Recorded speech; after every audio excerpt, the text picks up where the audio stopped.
Olá, meu nome é Evelyn e eu espero que todos estejam bem. Para esta lista 4, a gente vai rever conceitos, propriedades envolvendo mosaicos, ângulos internos de polígonos. Para isso, nós vamos utilizar conceitos, nós vamos rever aplicações e principalmente identificar. E já começo aí a nossa revisão nessa videoaula com este belo mosaico da Noite Estrelada do Van Gogh. O que a gente pode perceber neste mosaico? Ele é totalmente preenchido, e essa é uma das finalidades do mosaico, né? Que não haja espaços vazios, e principalmente eu tenho formas geométricas que o artista, né, se utilizou para montar a Noite Estrelada. Então, trago para vocês a definição do que é um mosaico. Mosaico é possivelmente uma palavra de origem grega, embora a técnica seja antiga. É um embutido de pequenas peças de pedra ou de outros materiais com plástico, areia, papel ou conchas, formando um determinado desenho. O objetivo do desenho é preencher algum tipo de plano.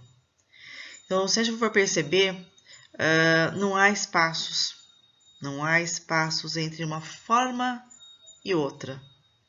Ok? E eu trago para vocês aqui, né, um desenho. A gente também tem em Campinas, né? Mas esse desenho aí é de Copacabana, Rio de Janeiro.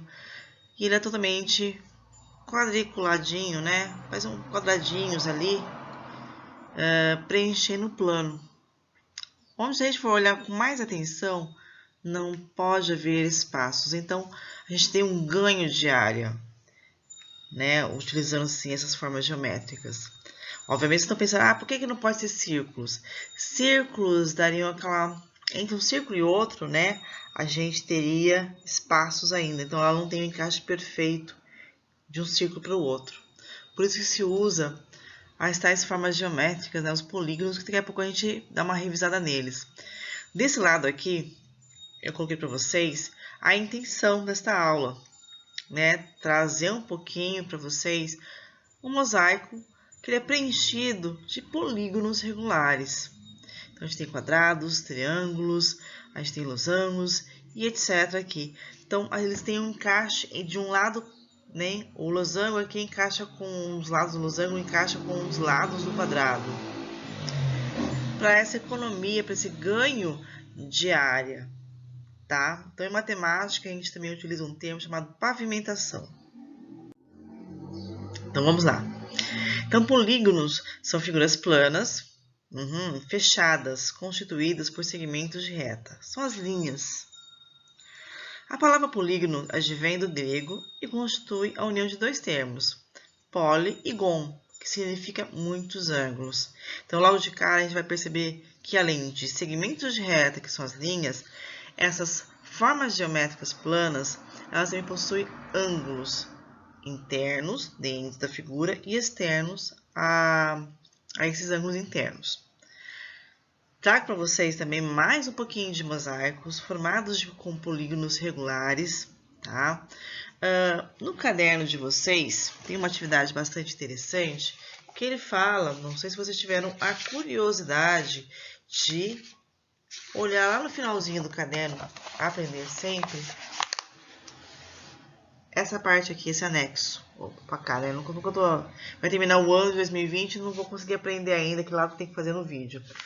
Ele fala o seguinte, para a gente recortar e formar mosaicos, né? Por exemplo, poderia formar esse tipo de mosaico, ou este tipo aqui, tá? Depende da criatividade de vocês. A principal regra é que não haja espaços, né? Que se preencha totalmente o plano com essas formas geométricas. Aí eu me valho da definição de polígonos. Ele tem algumas características aí. Eles podem ser simples ou complexos, né? Se eu quero diferenciar um polígono simples de um complexo, os segmentos de reta elas não se cruzam, as linhas não se cruzam, tá? Ou ele pode ser convexo ou côncavo, né? Eu sempre diferencio o côncavo quando ele tem uma certa reentrância, né? Uma certa abertura aqui. Essa boca é característica do côncavo. Já o convexo, ele não existe, né? Mas o que me interessa para a aula de hoje são as características que pertencem a um polígono regular. Primeiro, os segmentos de reta, que são essas linhas, o ângulo interno que mora dentro da figura e esse ângulo externo. Nós vamos mexer pra caramba com essas duas características. Além disso, as pontas aí desse polígono são os vértices. Então, vamos lá de novo, rever na nossa cabeça. Lado são as linhas ou segmentos de reta. Os ângulos aí, interno e externo. E o vértice, que são as pontas. Diagonal, por enquanto, a gente vai deixar no stand-by aí para essa aula. Trago essa tabela para vocês com uma forma de dicas. Nós vamos usar essa informação muito importante relacionada ao nome e ao número de lados que pertence a ela. Então, triângulo, né? Triângulo tem 3 lados, 3 ângulos. Quadrilátero, quadro, né? 4. Pentágono, penta, 5. Hexágono, 6. Tá? Agora, formas de figuras muito absurdas aí. O hectágono, tá? Hectágono, oh meu Deus do céu, hectágono. Tem 100 lados. Você consegue imaginar uma figura com 100 lados? Isso a gente deixa para uma próxima videoaula, para a gente conseguir postar para vocês que figura que é essa, que desenho, que imagem que é essa do hectágono. Vamos lá. No caderno Aprender Sempre, de matemática, página 2, na parte de ângulos internos e externos de um polígono. Vamos com calma. Nós vamos aqui entender essas duas partes aqui. E a gente vai resolver para a parte do triângulo, ok? Então, eu separei para vocês a seguinte dica. Teria o hashtag Fica a Dica, né? A soma dos ângulos de um polígono. A soma dos ângulos externos do polígono convexo é sempre 360. Então, se eu pegasse aquele pedacinho aqui, aquele bracinho que fica para fora do ângulo, tem o interno e tem o externo. Se eu somasse todos eles, tem que dar 360. Entretanto, para obter a soma dos ângulos internos de um polígono, é necessário aplicar a seguinte fórmula. O Szão de soma, Izinho, é igual a n menos 2, onde n é o número de lados, por isso que aquela tabela é importante, vezes 180 graus. A gente vai usar essa fórmula, essa equação, ali no nosso próximo slide. Vamos lá. Tem que saber, primeiro, aquela equação da soma dos ângulos internos, n menos 2, né? Entre parênteses, vezes 180. E, principalmente, este cara aqui, essa meia volta, a metade do círculo, quantos graus valem? 180 graus. A gente vai usar isso com a gente. Ângulo interno, vamos lá. Eu estou fazendo para o triângulo. Eu sei que o triângulo tem 3 lados, não é isso? Então, eu vou colocar aqui no valor do n 3, né? 3 menos 2, 1, ok? 1 vezes 180, 180 graus. Então, a soma dos ângulos internos do A circunflexo ou A chapéu vale 180. Porém, eu tenho 3 ângulos aí nesse triângulo. Portanto, cada ângulo vai valer do seguinte raciocínio. 180 dividido por 3, que é igual a 60. Então, cada azinho aqui vai valer 60 graus. E como nós estamos trabalhando com os ângulos externos também, tá em azul aqui, ok? A gente vai se valer desse raciocínio, dessa meia lua, ok?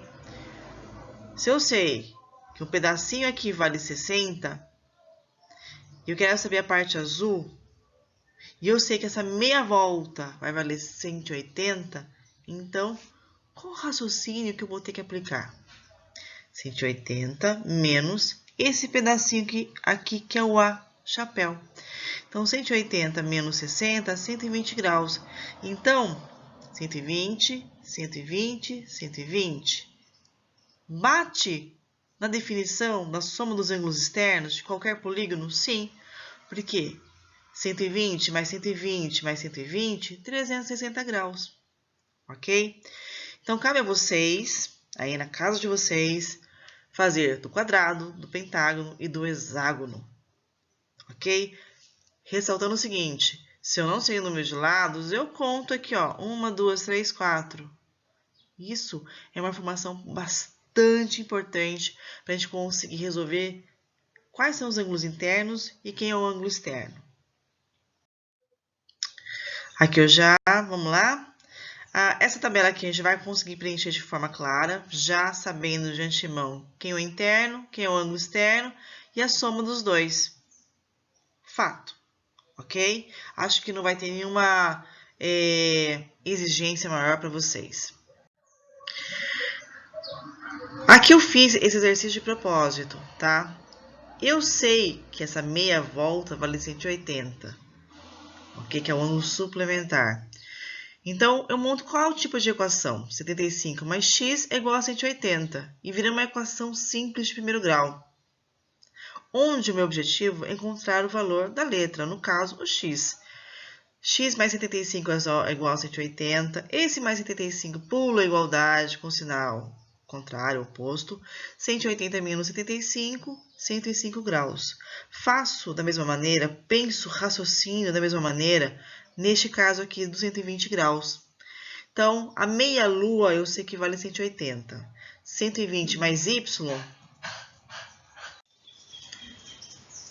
Então, repetindo, eu sei que 180.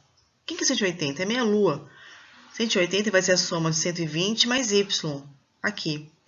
Então, somando, y mais 120 igual a 180, mais 120, ele vai pular a igualdade com o sinal oposto, portanto, y vai ser a subtração de 180 menos 120, que vai dar 60 graus. Então, x eu tenho que vale 105 e o y vale 60 graus, ok? Nada tão complicado, né, primeiro ano. Aí no caderno Aprender Sempre também tem essa figura aqui, ok? Se vocês tiverem dificuldades, eu printo a foto para vocês e mando no grupo. Mas vale o mesmo raciocínio. Se a meia-lua, se é um meio círculo, vale 180 graus, então é uma informação importante que eu posso usar, tá? Que é um ângulo suplementar. Então, seria esse cara aqui, cabe a vocês colocar a letra. Pode ser A, B, C, X, Y, Z, o que melhor caber para vocês, couber para vocês. Então, nesse caso aqui, só vou dar uma dica. Se eu colocasse x mais 75 é igual a 180, virou uma equação de primeiro grau mais simples de manipular e resolver, tá? Vamos lá. Esse exercício também está no caderno Aprender Sempre e válido, de novo, eu saber a definição de ângulo suplementar. A soma desses dois caras ali, esse meio círculo, vale 180. Então, eu vou armar a conta numa equação simples de primeiro grau. 3x mais 6 mais 15 graus é igual a 180. Perceberam que é sempre o mesmo esquema? Você bate o olho, é bastante visível essa parte de geometria, tá? Essa parte também acho elementar, ok? É bater o olho e saber resolver. A entrega dessa primeira parte dessa lista, porque ela tem duas partes, ficou para 4 de dezembro, tá? Isso vai me dar tempo de corrigir além das listas, as recuperações e voltar para vocês também, as notas. Então, exercício para entrega. Finalizar os slides 11 e 12, aquelas 3 formas geométricas que faltam, preencher a tabela também. Então, slide 11 e 12. Resolver os slides 14, 15 e 16, ok? Por favor, assistam a videoaula, nela constam os exercícios que vocês me entregarão, parte 1, né, até o dia 4. Então, hoje é quarta, vai ter uma parte 1, na sexta, parte 2, ok? Até o 4 de dezembro. Qualquer dúvida, estou à disposição. Google Sala de Aula, e-mail e WhatsApp. Então, meu muito obrigado, né, pela paciência e continue se cuidando.